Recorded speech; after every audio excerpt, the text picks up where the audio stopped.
네, 평안하셨습니까? 잠깐 머릿속에 기도드리겠습니다. 하나님 아버지 감사합니다.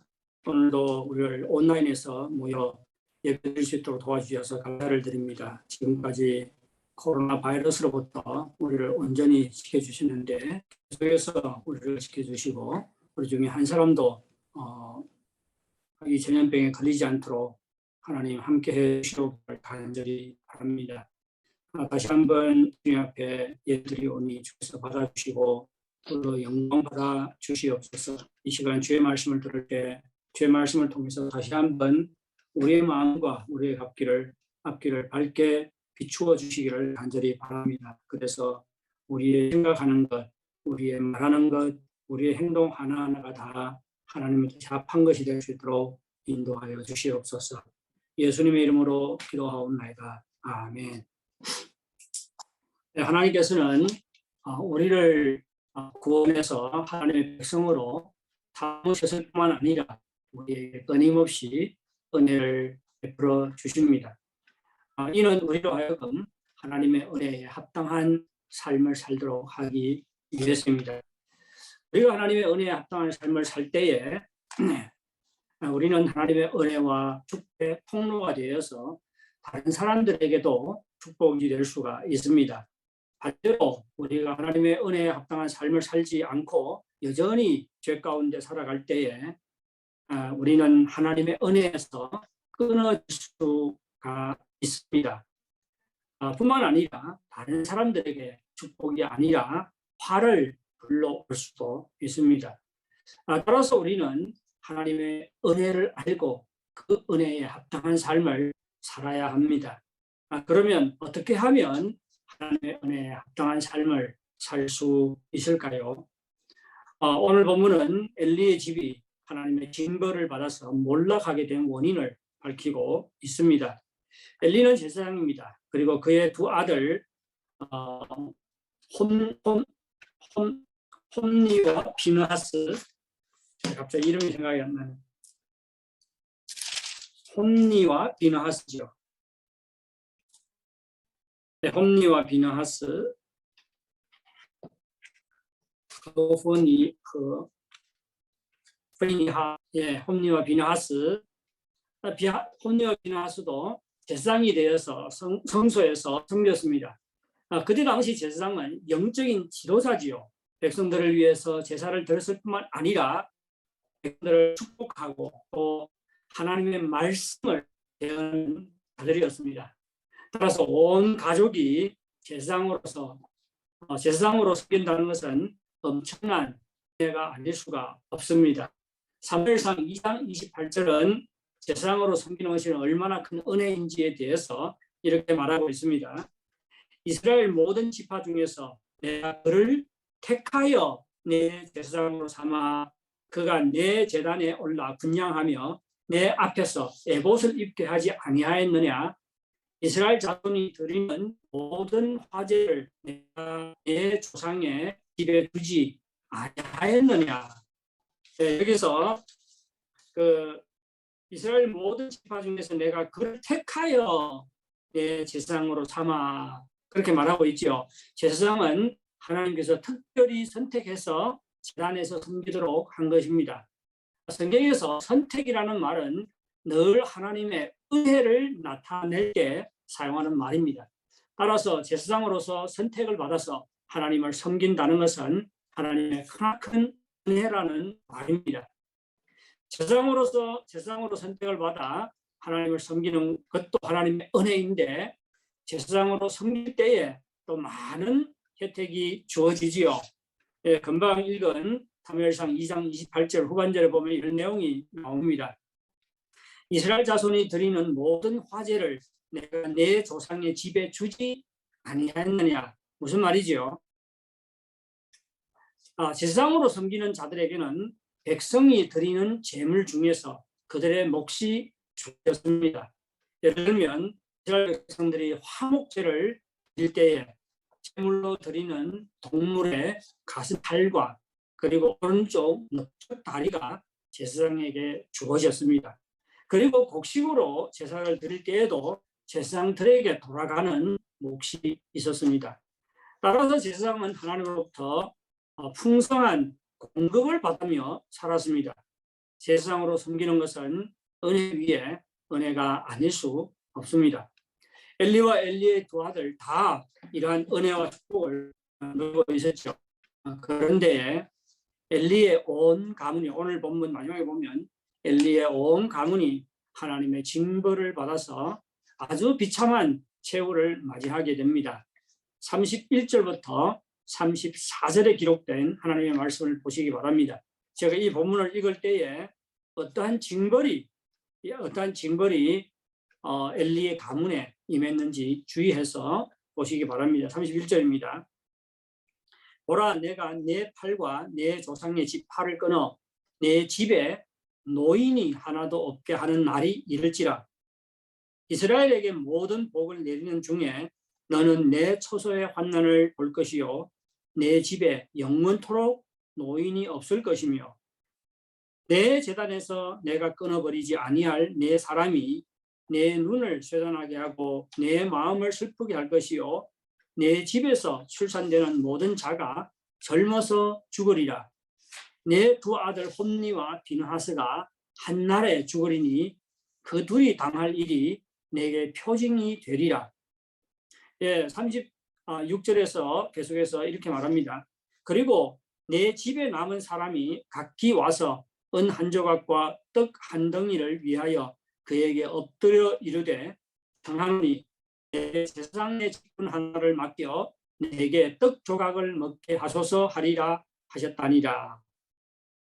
어떤 징벌이 엘리의 가문에 임했지요? 엘리의 집안에 노인이 없게 된다고 반복해서 말하고 있지요. 무슨 말입니까? 그들의 후손들이 젊어서 다 죽게 된다는 것입니다. 그리고 엘리가 끊어버리지 아니한 그의 아들들, 그의 아들 홈니와 비느하스가 죄를 범해서 불구하고 엘리는 그들을 계속해서 세상으로 섬기도록 가만두었습니다.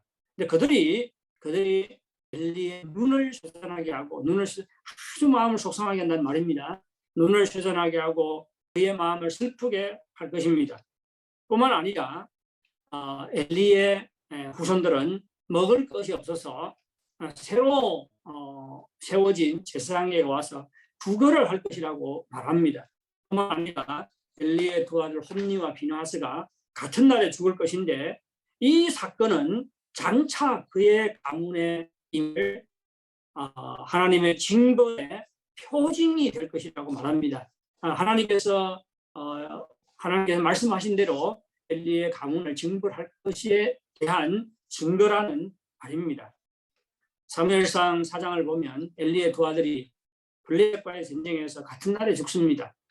그리고 이 소식을 들은 엘리가 의자에서 뒤로 넘어져 목이 부러져 죽습니다.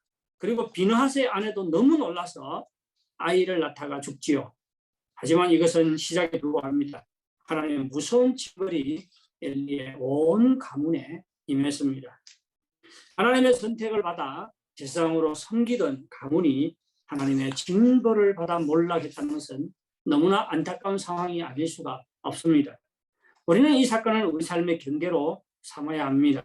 하나님은 한없이 은혜로우신 분일 뿐만 아니라 한없이 거룩하시고 공의로우신 분입니다. 우리는 하나님의 은혜로 구원을 받아 하나님의 백성이 되었고 이제는 하나님의 은혜를 누리며 살 수 있게 되었습니다. 우리가 받은 구원은 잃어버릴 수가 없습니다. 저는 한 번 받은 자는 끝까지 구원받는다고 믿습니다. 하지만 하나님의 은혜로 구원받았다 할지라도 우리는 하나님의 은혜와 축복에서는 끊어질 수가 있습니다. 구원은 잃어버리지 않지만 하나님의 은혜와 축복에서 끊어져 이 땅에 사는 동안 하나님의 은혜와 축복을 누리지 못할 수는 있습니다. 따라서 왜 엘리의 가문이 하나님의 은혜에서 끊어지게 되었는지 그 원인을 깨닫고 우리 삶의 경계로 삼을 필요가 있습니다. 하나님의 선택을 받아 제사장으로 섬기던 엘리의 가문이 하나님의 은혜에서 끊어져 버리고 하나님의 징벌을 받아 몰락하게 된 원인이 무엇입니까? 가장 큰 원인은 엘리의 두 아들들에게 있지요. 그들은 제사장으로서 백성들을 위해서 제사를 드리고 백성들이 하나님을 잘 섬길 수 있도록 가르치고 도와주고 본을 보여야 했습니다. 하지만 그들은 오히려 백성들이 제사 드리는 것을 방해를 했습니다. 그래서 백성들의 마음을 상하게 했지요. 그들은 제사장 몫으로 주어진 것 외에도 백성들이 삶은 고기를 빼앗아갔습니다. 그리고 동물의 제물의 기름은 비계는 먹어서는 안 되지요. 다 태워서 하나님께 드려야 하는 것이 제사법입니다. 그리고 제사 드린 후에 고기를 삶아서 먹어야 했습니다. 하지만 엘리의 두 아들은 기름을 태워서 하나님께 제사 드리기 전에 생고기를 빼앗아갔습니다. 그리고 그 고기를 구워서 먹었습니다. 이것은 하나님께서 제정하신 제사법을 다 어기는 것이었습니다. 그래서 사무엘상 2장 17절은 그들이 저지른 죄를 이렇게 말하고 있습니다. 이 소년들의 죄가 여호와 앞에 심히 크면 그들이 여호와의 제사를 멸시함이었더라. 예, 하나님의 제사를 멸시했다고 말하고 있습니다. 하나님의 제사를 멸시하는 것은 누구를 멸시하는 것이죠? 바로 하나님을 멸시하는 것입니다. 엘리의 두 아들들은 이러한 죄 외에도 회막문에서 섬기는 여인들과 간음을 저질렀습니다. 이방 종교에 깊이 물들어 있는 그들의 모습을 알 수가 있지요. 이방 종교에는 그때 당시에 이방 종교에는 그 성창들이 그 묘지들이 있어서 그 신전에서 섬기는 기생들이 있었습니다. 그래서 신전에서의 그런 성행위 자체가 그들의 예배의 한 부분이었습니다. 그런데 엘리의 지금 두 아들들이 회막문에서 섬기는 여인들과 간음을 했다. 이것은 정말로 이방 종교에 깊이 물들어 있는 그들의 모습을 알 수가 있습니다. 제사장으로서는 전혀 해서는 안 되는 악한 일을 행한 것이죠. 영향이 아주 나빴습니다. 엘리의 두 아들이 제사장인데도 불구하고 하나님의 보시기에 극히 악한 죄를 범했던 것은 무엇 때문일까요? 이는 그들이 여호와를 알지 못했기 때문입니다. 여호와를 알지를 못했어요. 제사장으로 섬기는 사람이 여호와를 알지를 못했어요. 하나님이 어떤 분인가를 백성들에게 가르치고 백성들로 하여금 경건하게 예배를 드리도록 가르쳐야 하는 사람이 여호와 하나님을 알지를 못했습니다. 믿지를 않았다는 것이지요. 여호와를 알지 못한 두 아들이 제사장으로 섬겼다는 것은 그들을 제사장으로 세운 엘리가 영적으로 얼마나 어두운가를 나타내는 것이죠. 엘리의 가문이 하나님의 은혜에서 떨어지고 하나님의 징벌을 받아 비참한 최후를 맞이하게 된 데는 아버지 엘리에게도 큰 책임이 있습니다. 하나님께서 하나님의 사자를 엘리에게 보내서 엘리를 꾸짖지요. 우리가 하나님의 사자의 말을 보면 엘리가 무엇을 잘못했는지를 알 수가 있습니다. 하나님의 사람이 엘리에게 이렇게 말합니다. 29절이에요.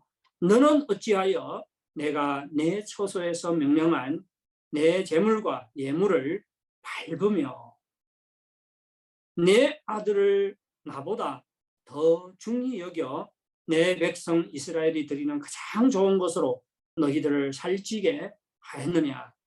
예, 재물을 짓밟았다고 말하고 있지요. 그리고 자신의 아들들을 하나님보다 더 귀하게 더 중히 여겼다고 말하고 있습니다. 예, 그리고 하나님께 드려야 할 그 재물을 가지고 자신들의 배를 채우고 자신들을 살찌게 했다고 말하고 있습니다. 그리고 30절에서 이렇게 말합니다. 나를 존중히 여기는 자를 내가 존중히 여기고 나를 멸시하는 자를 내가 경멸하리라. 엘리와 엘리의 자식들이 이렇게 악을 저지른 것은 바로 하나님을 멸시하는 행위였습니다. 엘리의 잘못은 하나님보다 두 아들을 더 귀하고 중하게 여긴 것입니다. 그래서 두 아들이 백성들이 하나님께 드린 제물과 예물을 짓밟고 이러한 악행을 저지른 것을 듣고도 어떻게 해요? 약간의 책망만 합니다. 그리고 다른 조치를 전혀 취하지를 않아요. 하나님께서는 엘리가 이렇게 한 것이 하나님을 존중히 여기지 않고 멸시한 죄라고 말하고 있습니다. 그런데 엘리가 엘리의 두 아들을 불러서 책망을 하잖아요. 엘리가 이렇게 책망합니다. 만일 사람이 여호와께 범죄하면 누가 그를 위하여 간구하겠느냐? 그들이 지은 죄가 중하다는 것이지요.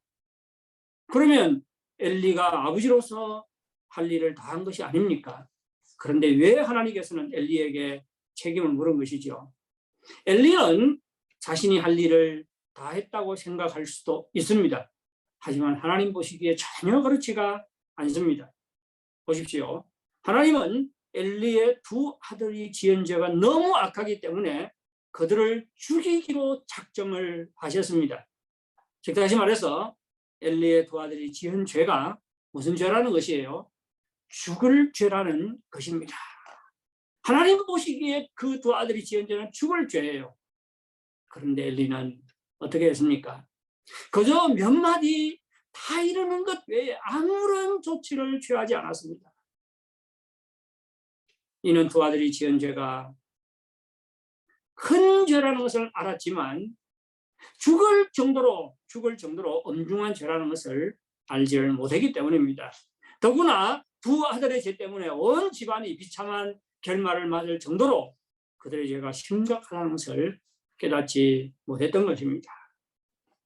만일 하나님처럼 두 아들의 죄가 심각하고 엄중하다는 것을 깨달았다면 어떻게 해야 할까요?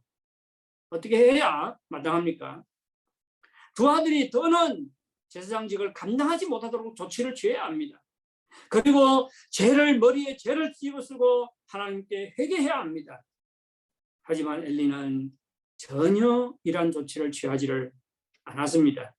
그만큼 죄에 대해서 둔감하고 대수롭지 않게 생각했다는 것입니다.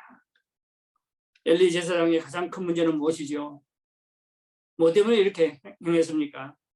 하나님을 경외하지 않고 존중하지 않았기 때문입니다. 하나님을 경외하지 않는 자들은 한 가지 공통적인 특징이 있어요. 무슨 공통적인 특징이 있습니까? 죄를 가볍게 취급합니다. 그래서 죄를 짓고도 대수롭지 않게 생각을 합니다.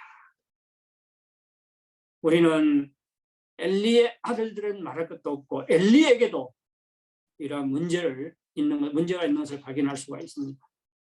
더욱 우리를 놀라게 하는 것은 엘리는 하나님의 심판의 말씀을 듣고도 아무런 조치를 취하지 않았고 회개하지도 않았다는 것입니다. 그렇지요. 엘리는 두 아들들이 행한 악행을 듣고도 아무런 조치를 취하지 않고 회개를 하지 않았습니다. 단순히 두 아들에게 몇 마디 다 읽는 것으로 끝을 냈지요. 그런데 하나님의 심판의 말씀을 듣고도 회개하지도 않았고 아무런 조치를 취하지도 않았습니다. 하나님께서는 하나님의 사람을 보내어 엘리의 온 가문이 망할 것이라고 말씀을 하셨죠. 그 말씀을 듣고도 뭐 때문인지 모르겠어요. 그 말씀을 듣고도 회개하지 않습니다. 아무런 조치를 취하지 않아요. 여전히 그 두 아들들에게 제사장 노릇을 하게 합니다. 하나님께서 사무엘상 3장을 보면 하나님께서는 어린 사무엘을 통해서 다시 한번 말씀하지요. 이렇게 말합니다. 하나님께서 사무엘이 이렇게 말해요. 내가 그의 집을 영원토록 심판하겠고 그에게 말한 것은 그가 아는 죄악 때문이니 이는 그가 자기의 아들들이 저주를 자청하되 금하지 아니하였습니다. 엘리는 어린 사무엘로부터 이 말씀을 전해 듣습니다. 두 아들의 제사장직을 금하지 아니했기 때문에 내가 그 가문을 저주하겠다고 말씀하셨습니다. 그런데 이 심판의 말씀을 들은 엘리가 어떻게 반응을 해요? 이는 여호와의 신이 선한 대로 하실 것이니라. 너무 이상하지 않습니까? 어떻게 해야 돼요? 이제라도 하나님 앞에 무릎 꿇고 회개하고 두 아들들이 제사장 노릇을 하지 못하도록 금하고 또 두 아들들에게 상응한 벌을 내려야 하지 않겠습니까? 그리고 죄를 머리에 뒤집어 쓰고 온 가족을 이끌고 하나님 앞에 철저한 회개를 해야 되지 않겠습니까? 그리고 하나님께 긍휼히 여겨달라고 매달려야 합니다. 그렇지 않습니까? 하지만 이번에도 엘리는 아무런 일을 하지 않았습니다. 여러분, 여호와 하나님은 긍휼과 은혜가 풍성하신 하나님이십니다. 성경을 보면 사람들이 죄를 지어서 하나님의 심판을 받은 것이 아니고 죄를 짓고도 회개하지 않기 때문에 하나님의 심판을 받았습니다. 진심으로 회개했을 때 하나님께서는 긍휼을 베푸셨습니다. 예를 들면 이스라엘 백성이 출애굽한 후에 광야에서 금송아지를 섬기지요. 이때 하나님께서는 심히 분노하셨습니다. 그래서 모세에게 이스라엘 백성을 모두 진멸하고 모세의 후손으로 하여금 큰 나라가 되게 하겠다고 말씀하셨습니다. 무슨 말이지요? 애굽에서 인도해낸 이스라엘 백성은 모두 소멸하고 모세 한 가족만 남기고 그들로부터 다시 시작하겠다고 말씀했습니다. 그만큼 하나님께서는 그들이 지은 죄가 심각하고 또 그들에게 분노하셨지요. 이때 모세는 어떻게 반응했지요? 모세가 하나님께 부르짖습니다. 간절히 부르짖습니다. 모세가 이렇게 부르짖어요. 주의 맹렬한 노를 그치시고 뜻을 돌이키사 주의 백성에게 이 화를 내리지 마옵소서. 엘리도 이렇게 하나님 앞에 회개하고 이렇게 간절하게 부르짖어야 되지 않을까요? 하지만 엘리는 그렇게 하지 않았습니다. 모세는 하나님께 간절히 부르짖었지요. 하나님께서는 모세의 간절한 기도를 들으시고 뜻을 돌이킵니다. 그래서 이스라엘 백성에게 화를 내리지 않았어요. 그런 후에 모세가 어떻게 행하지요? 모세는 하나님 앞에 정말로 화를 내리지 말라고 간절히 기도합니다. 그렇다고 엘리처럼 죄를 묵인한 것은 아니지요. 하나님의 확답을 받은 모세가 백성들에게 옵니다. 그리고 백성들의 죄를 책망을 해요.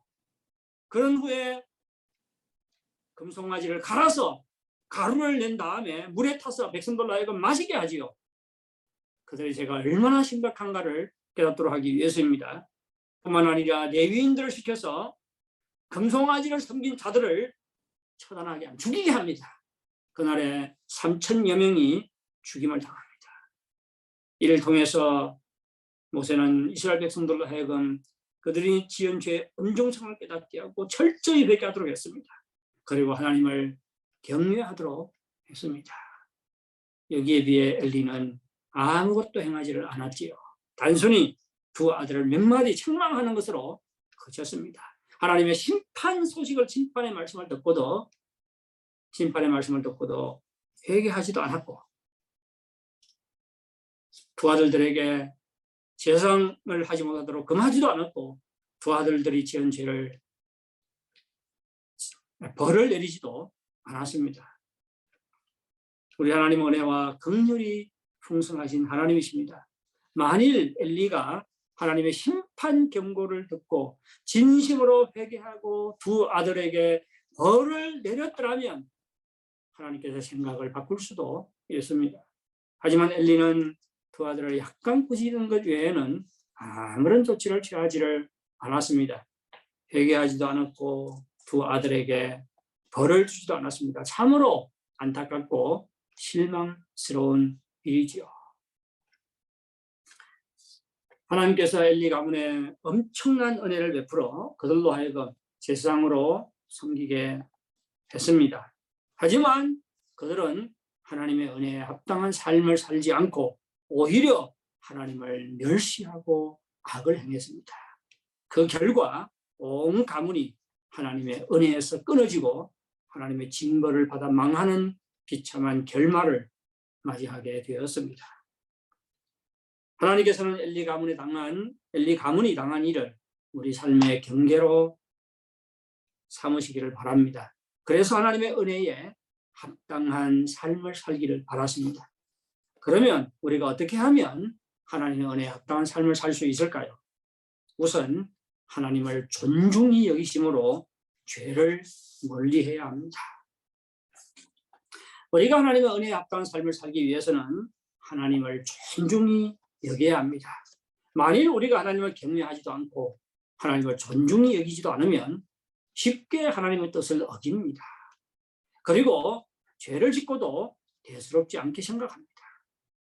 이런 사람은 죄를 멀리하지 않을 뿐만 아니라 죄를 가볍게 생각하기 때문에 죄를 짓고도 회개하지를 않습니다. 엘리의 두 아들이 그랬고 엘리마저도 그랬습니다. 엘리가 만일 하나님을 존중히 여겼다면 두 아들의 악행을 들었을 때 심히 분노했을 것입니다. 그들로 하여금 더는 세상 노릇을 하지 못하도록 금지했을 것입니다. 그리고 두 아들이 죽을 죄를 지었으니 회개하고 하나님께 용서해달라고 매달렸을 것입니다. 하지만 엘리는 하나님을 존중히 여기지 않았기 때문에 악을 행한 두 아들에게 몇 마디 타이르는 것 외에 아무런 조치를 취하지 않았습니다. 두 아들이 계속해서 세상 노릇을 하면서 악을 행하는 것을 방관을 했습니다. 우리는 엘리의 잘못된 태도를 우리 삶의 경계로 삼아야 합니다. 우리는 하나님을 누구보다도 존중히 여겨야 합니다. 이때 우리는 죄를 죄로 여기게 됩니다. 죄의 심각성을 깨닫게 됩니다. 그리고 죄를 멀리하게 됩니다. 우리 하나님은 거룩하신 분이고 빛이시지요. 우리가 죄 가운데 거하게 되면 빛이신 하나님과 동행할 수가 없습니다. 요한복음 요한일서가 가르치는 것이지요. 우리가 죄 가운데 늘 거하게 되면 빛이신 하나님과 함께 거할 수가 없습니다. 동행할 수가 없어요. 그래서 하나님의 은혜 가운데 살 수가 없는 것입니다. 여러분, 누구보다도 더 하나님을 존중히 여기시기 바랍니다. 여러분의 마음에 그리고 여러분의 삶의 매 순간마다 하나님을 의식하고 살아가시기 바랍니다. 죄에 대해 민감하게 반응하고 죄를 멀리 하시기 바랍니다. 죄에 합당한, 은혜에 합당한 삶을 살기 위해서는 하나님을 경외하고 존중하고 죄를 멀리해야 합니다. 둘째, 철저하게 회개함으로 죄를 끊어버려야 합니다. 죄를 떠나야 합니다. 우리는 죄를 지었을 때에 죄의 심각성을 깨달아야 할 뿐만 아니라 죄를 철저하게 회개해야 합니다. 엘리는 죄의 심각성을 깨달았지만 회개를 하지 않았지요. 우리는 죄의 심각성을 깨달아야 할 뿐만 아니라 죄를 철저하게 회개해야 합니다. 죄를 철저하게 회개한다는 것은 죄 지은 사실을 하나님께 고백할 뿐만 아니라 죄에서 돌이키는 것입니다. 죄를 떠나고 죄를 끊어버리는 것입니다. 그래서 다시 한번 하나님의 뜻 안으로 돌아가는 것이 철저한 회개입니다. 그래서 고백하는 것으로 철저한 회개를 했다고 생각하지 마시기 바랍니다. 죄에서 떠나는 것, 죄를 끊어버리는 것, 그래서 하나님의 뜻 안으로 돌아가는 것, 이것이 철저한 회개입니다. 엘리의 집안이 망했던 것은 회개를 하지 않았기 때문이지요. 죄 지은 것을, 두 아들이 죄 지은 것을 보고도 회개하지 않았습니다. 하나님의 사람의 심판 말씀을 듣고도 회개하지 않았어요. 사무엘로부터 하나님의 심판 말씀을 다시 들었을 때도 회개하지 않았습니다. 엘리는 식음을 피하고 머리에 죄를 뒤집어쓰고 철저하게 회개해야 했지만 성경 어디에도 엘리가 회개했다는 말은 기록하지 않고 있습니다. 그만큼 죄에 대해서 둔감했다는 것을 말해주고 있습니다. 엘리 가문이 하나님의 징벌로 풍비박산이 난 것은 두 아들이 악을 행했기 때문이기도 하지만 회개를 하지 않았기 때문입니다. 만일 철저하게 회개를 했다면 긍휼히 많으신 하나님께서 생각을 돌이킬 수도 있었을 것입니다. 여러분, 엘리 가문의 멸망을 삶의 경계로 삼으시기 바랍니다. 죄를 짓고 넘어질 때 죄에 드러눕지 마시기 바랍니다. 주저앉지 마시기 바랍니다. 지은 죄를 즉각적으로 하나님 앞에 고백하시기 바랍니다. 그것도 고백만 하지 마시고 하나님이 손을 대기 전에 철저하게 회개하시기 바랍니다. 죄를 끊어버리시기 바랍니다. 여러분, 우리를 향한 하나님의 은혜의 문은 활짝 열려 있습니다. 하나님의 독생자 예수 그리스도께서 우리 죄를 짊어지시고 십자가에 죽으시고 부활하심으로 말미암아 우리에게 하나님의 은혜의 문을 활짝 열어주셨습니다. 우리는 수시로 하나님의 보좌 앞에 나와서 때를 따라 붓는 은혜와 긍휼을 받아 누릴 수가 있습니다. 우리가 하나님께 회개할 때 하나님께서는 우리를 용서하십니다. 다윗은 죄를 범죄한 후에 철저한 회개를 하지요. 그리고 하나님의 용서를 받습니다. 다윗은 시편 51편 17절에서 이렇게 고백했습니다. 하나님께서 구하시는 제사는 상한 심령이라. 하나님이여 상하고 통회하는 마음을 주께서 멸시하지 아니하시리이다. 얼마나 은혜가 되는 말씀입니까? 우리가 죄를 지었을 때 정말로 상하고 애통하는 마음을 가지고 주님 앞에 나와 회개하면 주께서 결코 우리의 기도를 멸시하지 않는다는 것이죠. 누구든지 하나님께 나와 회개할 때 하나님께서는 멸시하지 않습니다. 우리 죄를 용서하시고 우리에게 긍휼과 은혜를 베풀어 주십니다. 사랑하는 성도 여러분, 코로나19 전염병이 발발한 지 이미 3년째지요. 우리가 매일 핵상 검사를 하지만 북경의 상황은 좋아지지 않고 있습니다. 여러분, 이때 우리가 해야 할 것은 무엇이라고 생각하십니까? 저는 정말로 자신을 기도하고 회개하는 것이라고 생각을 합니다. 17절에 하나님께서 이렇게 말하지요. 코로나 시작돼서 첫 번째 설교가 역대하 7장 13절 14절이었습니다. 역대하 7장 13절 14절은 정말로 회개를 촉구하고 있지요. 이렇게 말합니다. 홍해가 하늘을 닫고 비를 내리지 아니하거나 혹 메뚜기 떼들에게 토산을 먹게 하거나 혹 전염병이 내 백성 가운데에 유행하게 할 때에는 내 이름으로 일컫는 내 백성이 그들의 악한 길에서 떠나 스스로 낮추고 기도하여 내 얼굴을 찾으면 내가 하늘에서 듣고 그들의 죄를 사하고 그들의 땅을 고칠지라. 우리가 악한 길에서 떠나 스스로 낮추고 하나님께 기도하면 하나님께서 우리의 죄를 용서하시고 이 땅을 고치겠다고 약속하셨습니다. 여러분, 하나님께서 전염병을 통해 주의 백성들을 갱신하고 각성시키기 원한다고 생각하지 않습니까? 만일 이러한 생각을 한다면 우리가 지금 해야 할 일은 철저하게 회개하는 것입니다. 죄를 대수롭지 않게 생각하지 마시기 바랍니다. 죄의 심각성을 깨닫고 하나님께 철저하게 회개하시기 바랍니다. 오늘날 교회 모습을 보고 회개하시기 바랍니다. 교회는 점점 세속화되고 있습니다.